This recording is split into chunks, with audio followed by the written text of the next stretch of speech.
bienvenidos un día más a mi canal. En el día de hoy os traigo el caso de Débora Fernández, la joven desaparecida en Vigo en el año 2002. Un caso que me habéis pedido mucho, tanto aquí en YouTube como en mis redes sociales, y finalmente ya os lo traigo. Quiero deciros de que, como sabréis, y para todas aquellas personas que no estéis informadas, se cerró de una manera muy fácil y sin ningún culpable, pero se ha vuelto a reabrir, donde ahora se va a poder investigar algo más y donde verdaderamente ya sí hay personas interesadas en resolver este caso sin que exista ningún tipo de rivalidad por ver quién resuelve el enigma o ver quién se queda este caso. Antes de comenzar con todos los detalles y con este triste suceso, me gustaría daros las gracias a todos por un día más estar aquí conmigo, decirles a todas esas personas que no estén suscritas que lo hagan ahora, me apoyarían de esa forma muchísimo a seguir con este proyecto y con esta ilusión que es poder dar a conocer este tipo de casos, poder ayudar a las familias en su movimiento y que no caigan las víctimas en el olvido, como también te sugeriría que activaras la campanita que está justamente al lado para no perderte ningún vídeo de los que subo todas las semanas. Además, también os voy a dejar en un comentario fijado todas mis redes sociales para quien quiera seguirme allí, como también Patreon, por si alguien quiere hacer de alguna forma una donación al canal, un pequeño aporte para que este crezca o para que podamos mejorar un poco el equipo. Yo estaría muy agradecida y sin más vamos a ir con todos los detalles sobre el caso de Débora Fernández.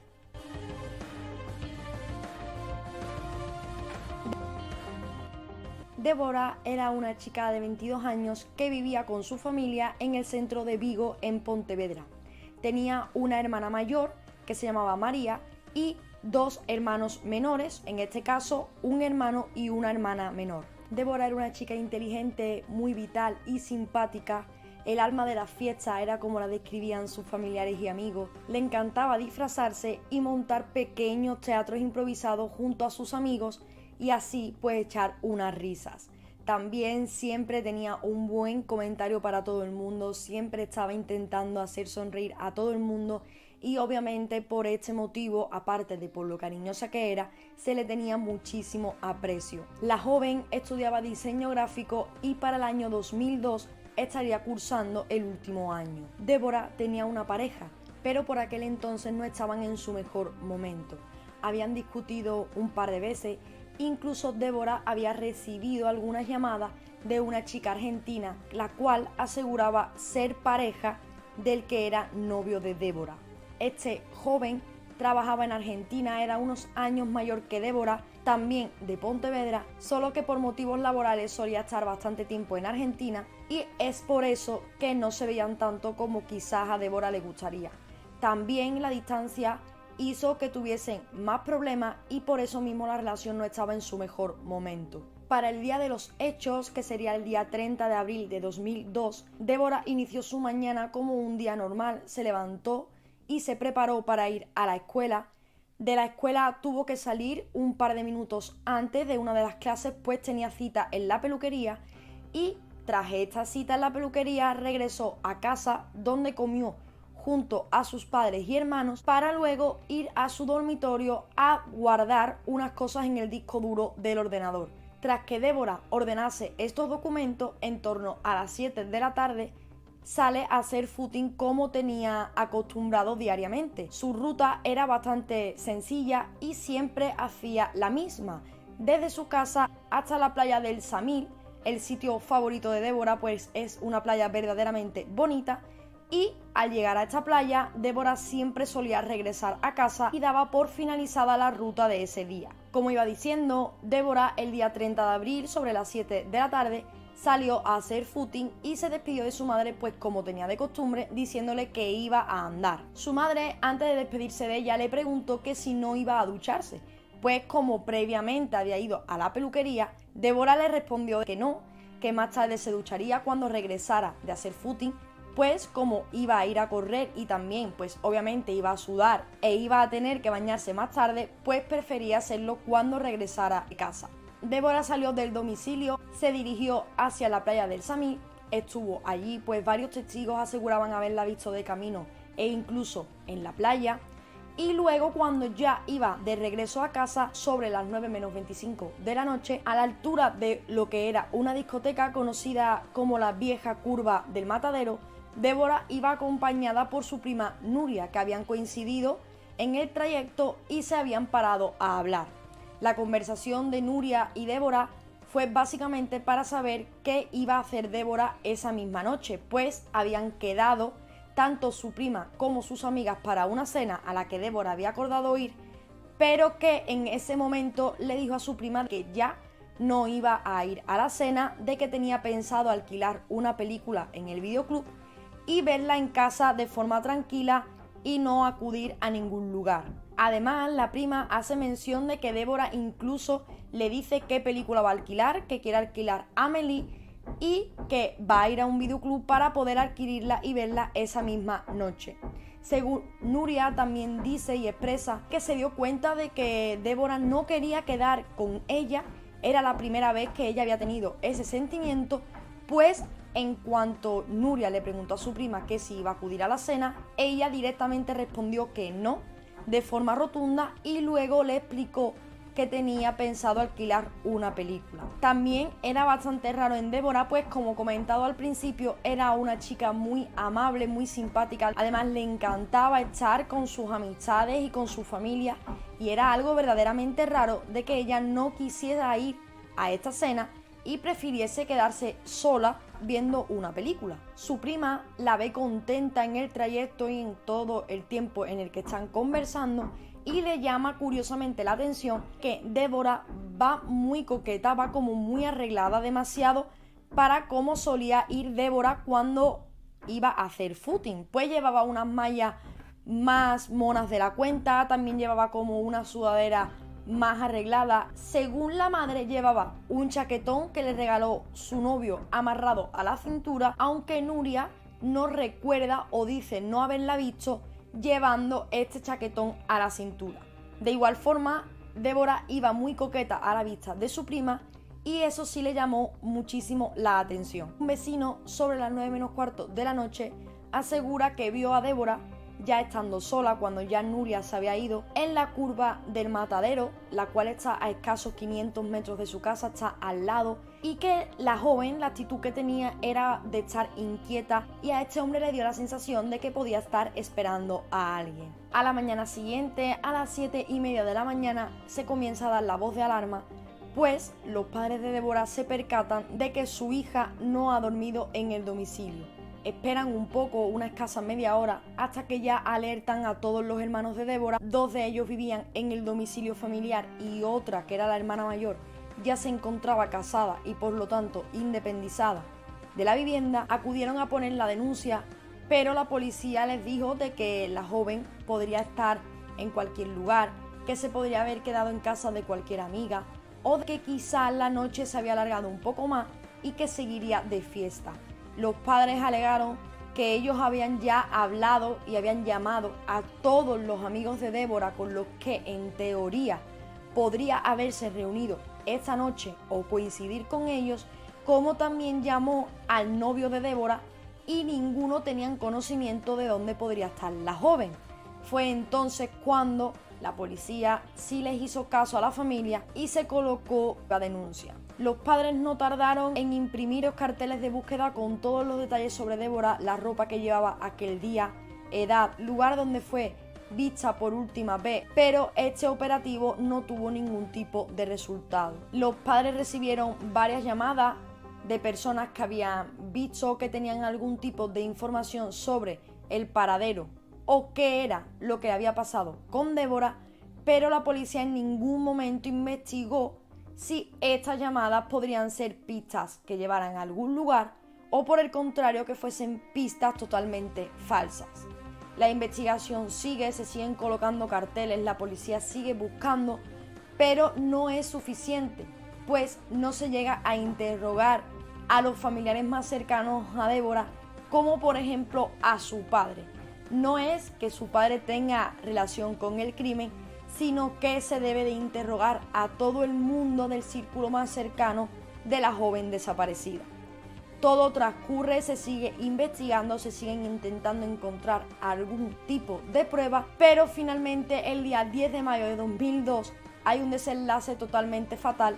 pues el cuerpo de Débora es hallado a 400 metros antes de llegar a Portacelo. El cadáver se encontraba en una cuneta en el arcén derecho, justamente en un tramo recto de la carretera. La escena o el lugar del crimen se sabía que había sido algo preparado, algo manipulado, porque se encontró de la siguiente forma. El cuerpo de Débora estaba desnudo y tenía tapado solamente las partes íntimas con parte de la fauna del lugar, como con unos matorrales de la zona.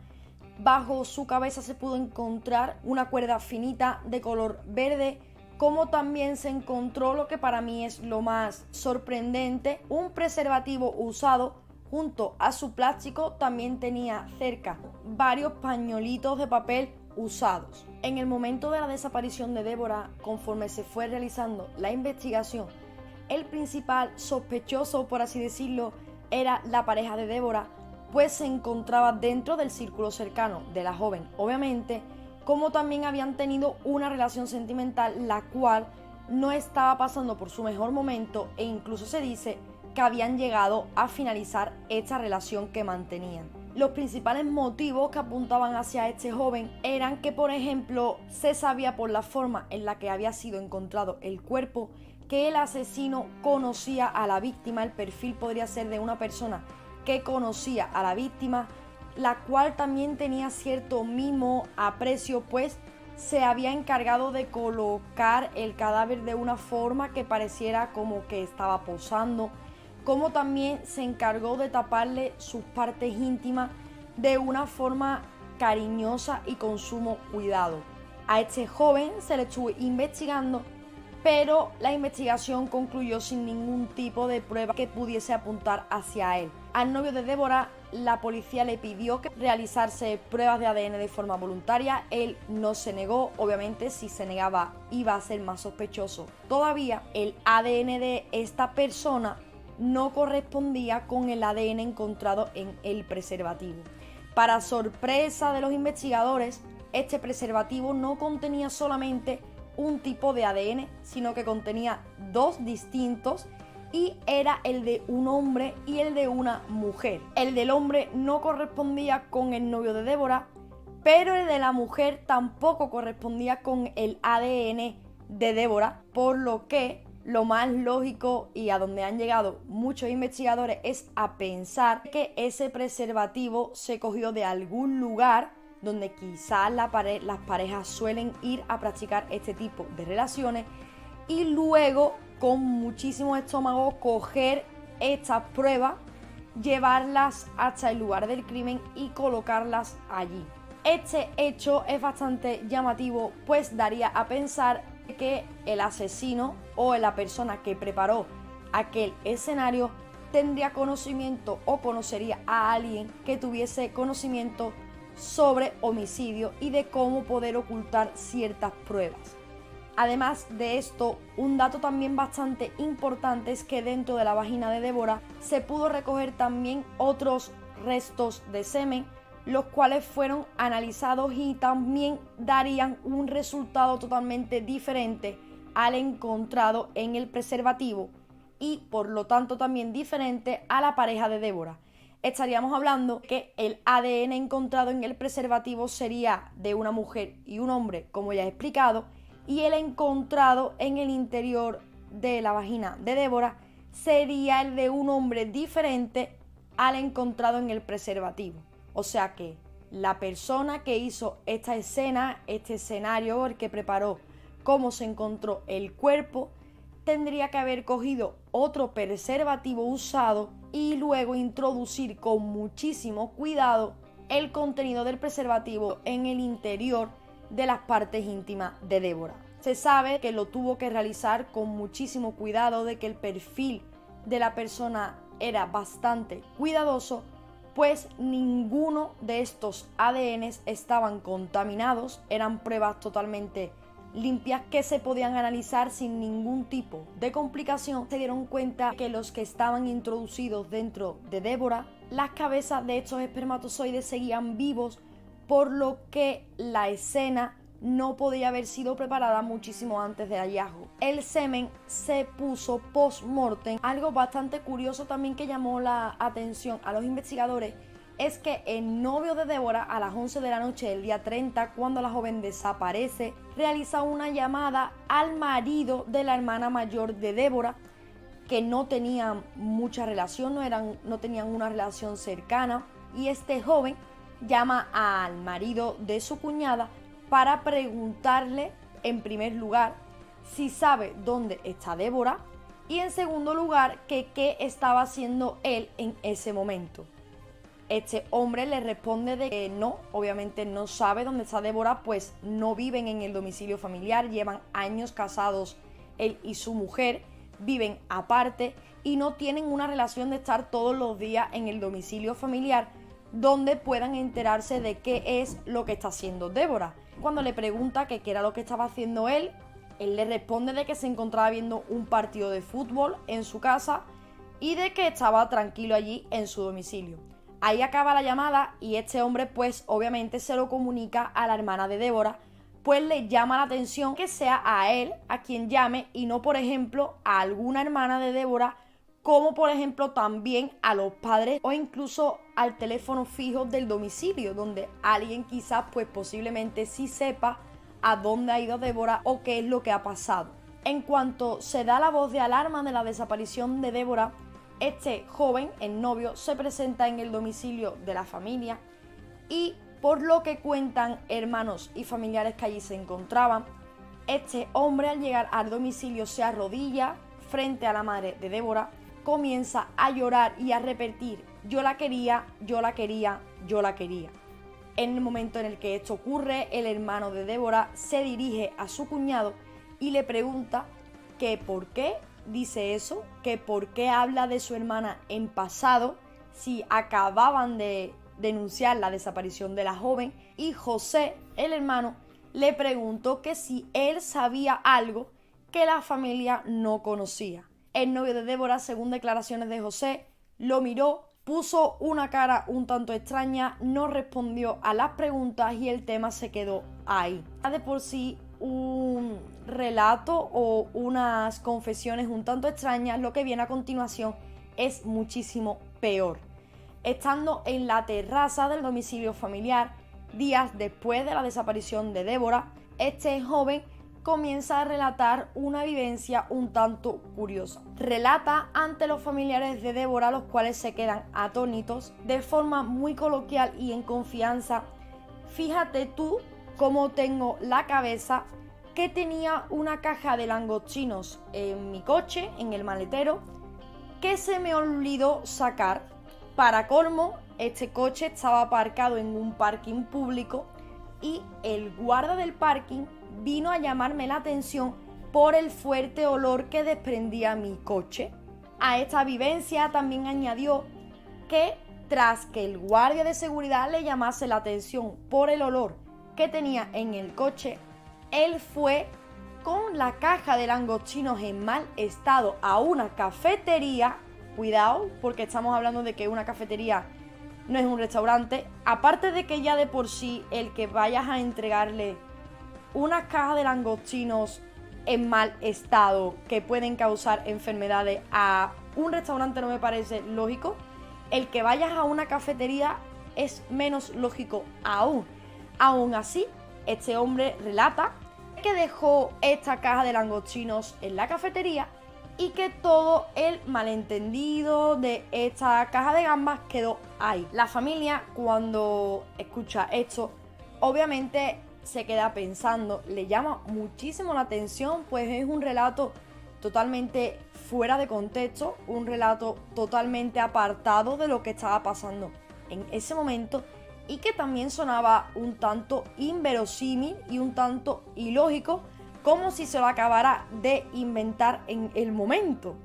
La familia se puso en contacto con la policía, contó todo lo que este joven les había narrado y mandaron a un policía a que pudiese examinar el vehículo. Este policía se presenta en el lugar. Obviamente estaba el guarda del parking, como también el novio de Débora, abre el coche y hace constar que sí, que el coche tiene un fuerte olor a podrido, como a muerto,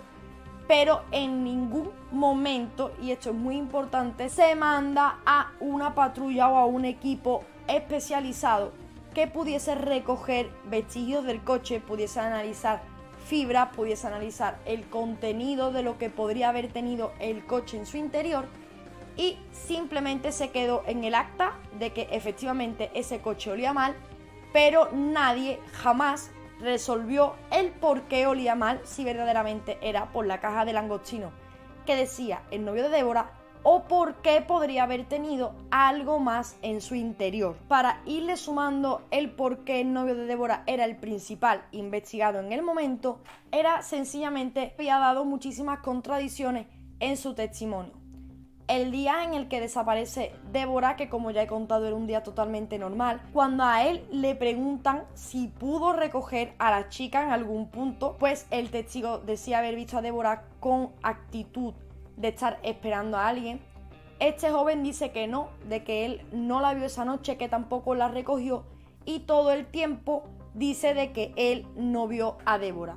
Pero esto no podemos tomarlo tampoco como cierto, porque durante muchísimo tiempo también estuvo asegurando que ni siquiera tuvo contacto con la joven de hablar, ya sea por internet o por móvil. Más tarde, tras que la policía pudiese ver el historial de las llamadas, este joven acabó reconociendo que mientras que Débora se encontraba en la peluquería, mantuvieron una conversación telefónica. Fueron a la peluquería donde Débora había estado el día de su desaparición, hablaron con la persona que la atendió y efectivamente afirmó que la joven, mientras que estaba en la peluquería, recibió una llamada de teléfono y que en el momento en el que la joven colgó esta llamada, su actitud cambió totalmente. Débora había llegado contenta a la peluquería, pero tras esta llamada la dependiente afirma que el carácter de Débora cambió un poco, como que se le veía triste, apagada, como que algo había pasado que la había descolocado, y esto también obviamente era una pieza fundamental para todo esto, pues si se habían llamado y Débora quizá había tenido algún problema con este joven o habían tenido una discusión telefónica, podría ser que quizás hubieran quedado para hablarlo más tarde, que quizás hubieran podido coincidir y esta discusión, en vez de ser por teléfono, hubiera sido presencial y la cosa se hubiese ido un poco de madre, por lo que obviamente iban a seguir teniendo como sospechoso a este hombre y porque aparte no tenían a nadie más a quien señalar. En cuanto a si pudo recoger a Débora o no, aunque él ha dicho en varias ocasiones que no, como he mencionado antes, no se ha podido demostrar ni su culpabilidad ni su inocencia en este hecho de recoger a Débora, como tampoco se ha podido culpar en ningún aspecto de este crimen. José, el hermano de Débora, afirma que recibió una llamada de una dependiente de un videoclub, la cual afirma haber atendido a Débora el día 30 de abril de 2002 sobre las 9 de la noche. En ese momento el hermano le pregunta que dónde está el videoclub al que está haciendo referencia, que dónde trabaja y que por favor le diese más detalles sobre cómo fue esta compra o este alquiler y cómo vio a Débora en ese momento. Este videoclub está situado muy cerca a la casa del novio de Débora y la dependiente afirmaba ver a la chica en ese momento contenta, tranquila y sin ningún tipo de preocupación. Tras que la familia diese a conocer este detalle a la policía, se intentó hacer un recorrido el cual podría haber seguido el novio de Débora esa tarde del día 30 y si podían haber coincidido él y la joven en algún punto de este recorrido. A las 9 menos 10, este hombre, el novio de Débora, sale de su gimnasio en coche. Luego, casi al mismo tiempo, ambos jóvenes están por la misma avenida, pudiendo haber coincidido sobre las 9:04 de esa noche. Esto obviamente no tiene por qué ser 100% veraz, pero todo lo que viene a continuación sí nos respaldaría esta teoría y este supuesto recorrido que recrearon en la investigación. pues el novio de Débora a las 9:15 tenía un partido de fútbol en el club de campo de Vigo. En principio, y es todo lo que se ha mantenido en las declaraciones, el novio de Débora llegó al lugar unos 10 minutos más tarde. No le dieron mayor importancia, pues se encontraban cambiándose, algunos estaban preparándose y entrenando, así que tampoco le dieron importancia a que este joven se retrasara unos 10 minutos. Los jóvenes, tras este partido de fútbol, habían quedado para cenar en el mismo club de campo, por lo que obviamente iban a ducharse en los aseos de allí y luego posteriormente cenar como habían acordado. El novio de Débora no quiso quedarse en este club de campo, dijo que tenía que irse a su casa, que allí quería ducharse y prepararse y que luego, cuando acabara, acudiría a la cena como habían acordado. Cuando al novio de Débora le toman declaración de este punto del día, de por qué llegó tarde al partido de fútbol, por qué no se duchó en los aseos como tenía acostumbrado y como también hicieron ese día todos los amigos, pues iban a cenar en el mismo sitio. Y este joven, pues bueno, dijo de que quería ir a ducharse a su casa. Esto también parece un motivo, bueno, dentro de lo que cabe, obvio y lógico, pues cada uno puede hacer lo que quiera y a lo mejor las duchas pues no le apetecía ducharse allí, pero fue una de las contradicciones que tuvo aquí, lo que también lo pusieron en el punto de mira, pues cuando le preguntan si alguien lo vio entrar en su domicilio, si sus padres estaban en casa, este chico dice que no recuerda si se encontraba algún miembro de su familia en el domicilio. Cuando le preguntan a los padres, el padre en concreto responde que sí, que mientras que ellos salían del domicilio, su hijo regresaba. Luego, cuando se le vuelve a preguntar al novio de Débora, este ya no es que diga no recordar si había alguien en el domicilio o no, sino que simplemente dice que no había nadie en el domicilio. Entonces, ¿quién miente aquí? ¿Miente el novio de Débora o mienten los padres del novio de Débora? Por muchas coartadas también que no supo aportar, no supo bien cómo explicar dónde estaba o qué estaba haciendo en ciertos puntos del día. Su nombre aparece más de 200 veces en el sumario y ha sido siempre el principal sospechoso, pero nunca se le ha podido juzgar o inculpar o que pague alguna condena, pues no se ha llegado a encontrar en el cuerpo ningún rastro de ADN suyo, como en ningún lugar ni en ningún sitio que pueda apuntar directamente hacia él. Además, las pruebas que hay en la investigación no son tampoco 100% concluyentes, por lo visto, para que se pueda juzgar a alguien, pues no hay ningún hecho probado. Puede ser que coincidieran en algún punto, pero no es seguro, pues de momento no ha salido ningún testigo que los viera juntos. También puede ser de que este joven no quisiese ducharse en la ducha por algún motivo. Por eso es de que el caso se cerrara, de que ni siquiera se pudiera celebrar un juicio, porque no había ninguna persona a la que culpar ni juzgar por aquello. Y también un dato importante es que por el momento en el que ocurrió todo, no se estaba buscando a nadie o no se estaba culpando a nadie de un asesinato, pues según el forense, una de las causas de la muerte podría haber sido muerte súbita y de que directamente Débora hubiera fallecido sin necesidad de que nadie le hubiese quitado la vida. Entonces solamente se estaba buscando como a la persona que pudiera haber tenido el cuerpo y que pudiese haber manipulado la escena en la que fue encontrada. No es lógico tampoco, pues como dicen los familiares y como yo también pienso, si tú estás con una persona hablando, tomándote algo, estás charlando cualquier cosa, si a esa persona le empieza a dar un infarto, tiene una muerte súbita, lo más lógico no es llevártelo a ningún sitio y ocultar el cadáver. Al revés, lo más lógico es llamar a los servicios de emergencia que puedan hacer algo por esa persona, llamar a la policía, hacer algo, que venga alguna persona que pueda hacer más que tú en ese momento y que puedan salvar la vida de alguna forma o llevarla a algún lugar para poder atenderla. Lo que no es lógico es que se te muera una persona delante tuya y tú te la lleves a ningún sitio, colocándote así como el primer sospechoso. Es por esto que la familia cree que Débora no murió de muerte súbita,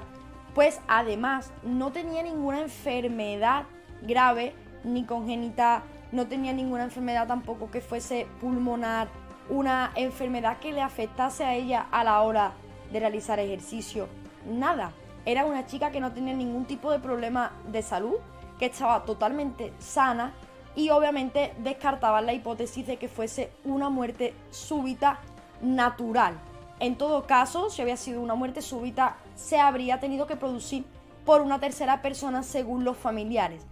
Otra de las causas de la muerte que consta en el informe serían también asfixia, como también una parada cardiorrespiratoria, pero siempre hay que mirarlo desde el punto de vista de que tuvo que realizarlo una tercera persona. Para empezar, la escena donde apareció el cuerpo, porque obviamente no lo pudo realizar Débora. Segundo, porque en el lugar donde fue encontrado el cuerpo está 4 kilómetros desde donde fue vista por última vez Débora, que fue en la curva del matadero. Obviamente ella no iba en coche, tuvo que llevarla alguien y entonces ya podríamos estar hablando de no un homicidio, sino un asesinato, porque puede que haya premeditación. La familia ha contratado a Óscar Tarruella, que junto a él, como a los abogados nuevos que están encargados del caso y a varios testigos que han ido aportando algún que otro dato, se ha podido reabrir el caso de Débora y se ha podido reabrir también la investigación. Una de las pruebas por las que este caso se ha reabierto, la cual tiene bastante peso, un testigo acudió a comisaría asegurando que la pareja de Débora, el día después del hallazgo del cuerpo, le regaló a este testigo un arcón frigorífico. Este hombre en el momento obviamente no preguntó, te están regalando un arcón, y él lo recogió, tampoco pensaría el contexto que quizás podría tener este artículo, este regalo, como tampoco el contexto que podría tener el novio de Débora, y aceptó este regalo. Lo curioso para los investigadores es que en el momento de encontrar el cuerpo, este estaba muy bien, todavía no se encontraba para nada descompuesto, se encontraba en un estado totalmente perfecto, aunque se pudo saber que Débora había podido fallecer probablemente entre 6 y 9 días antes de ser encontrada, o sea que desapareció el día 30 de abril, apareció el día 10 de mayo, tenemos un intervalo de 10 días, por lo que Débora estuvo viva o un día o escasos 4 días. Es totalmente improbable que un cuerpo que está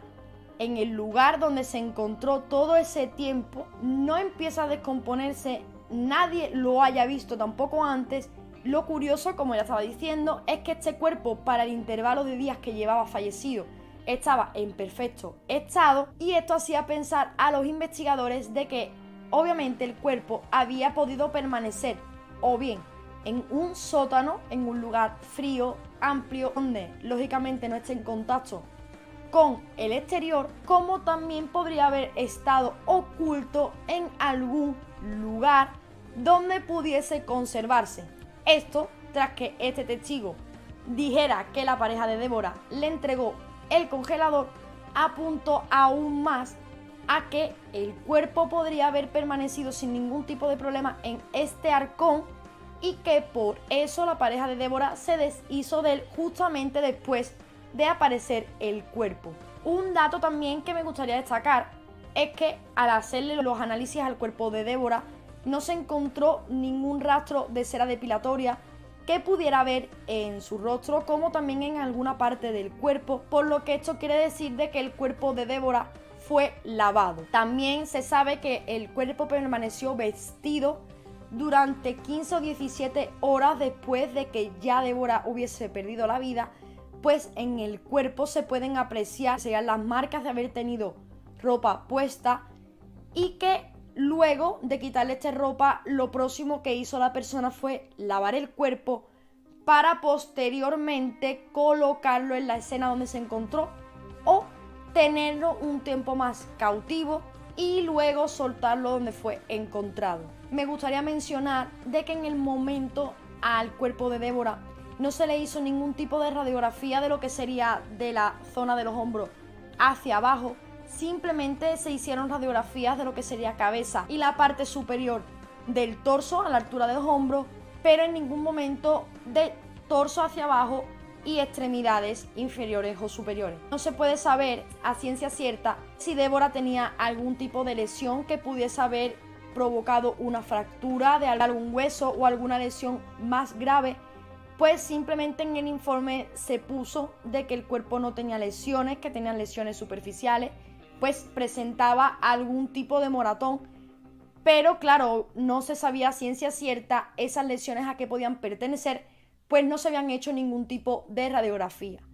Tampoco se le recogió al cuerpo ni en el lugar donde se encontró, ni luego en el laboratorio, ningún tipo de ADN de las uñas. Esto es muy importante para Óscar Tarruella, como también para los demás criminólogos o investigadores independientes que han podido estudiar este caso, pues podría ser que bajo las uñas de Débora se encontrara ADN del asesino si ella intentó, obviamente, defenderse. En principio, si Débora se fue con una persona conocida, no tendría por qué haberse defendido de nada, pero si luego vio que estaba en una situación de peligro donde podría perder la vida, donde podría salir herida, lo más lógico es que sí se defendiese, de que intentase que esta persona no le hiciese nada malo o de que no la agrediese. Pero este forense pues no decidió coger ningún tipo de ADN. Al reabrir el caso, la familia de Débora insistió bastante en que se entregaran en la sede judicial 9 cajas y 3 archivos informáticos que no habían sido judicialmente investigados aún. Estaban como pruebas en la sala de pruebas que tienen en las inmediaciones policiales, pero en ningún momento habían sido investigados por ningún juzgado. Además de esto, hay muchísimas pruebas más de este caso, como por ejemplo 3 sobres de diversas hojas, de diversas faunas, que se pudo encontrar alrededor del cadáver, de los cuales solamente se entregaron 2 y fueron analizados 2,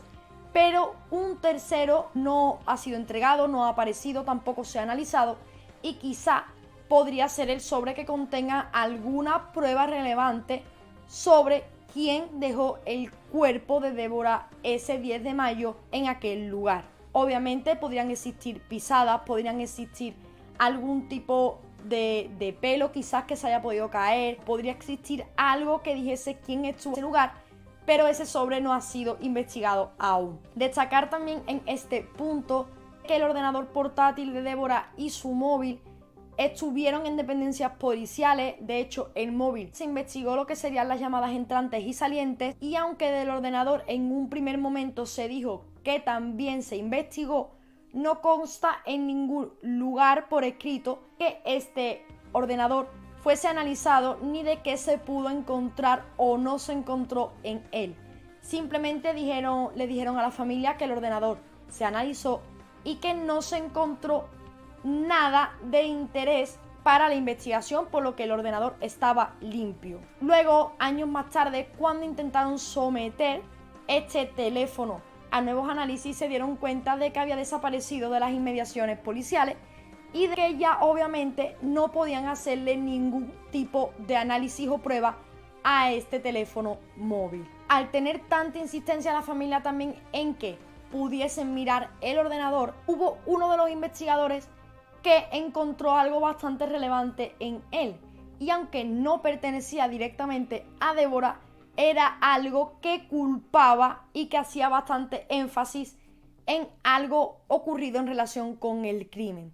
en concreto con el lugar y cómo se encontró el cuerpo de Débora. Pues este investigador encontró en el correo electrónico de Débora un correo entrante del que era su pareja, donde él le mandaba una foto muy sugerente, sin ropa en ninguna parte de su cuerpo y tapando solamente sus partes íntimas con un papel de periódico. Esto es bastante raro, pues el cuerpo se encontró posando, como también se encontró con unas hojas de ese lugar, de la fauna de ese lugar, en las partes íntimas de Débora. Esto obviamente tiene bastante relación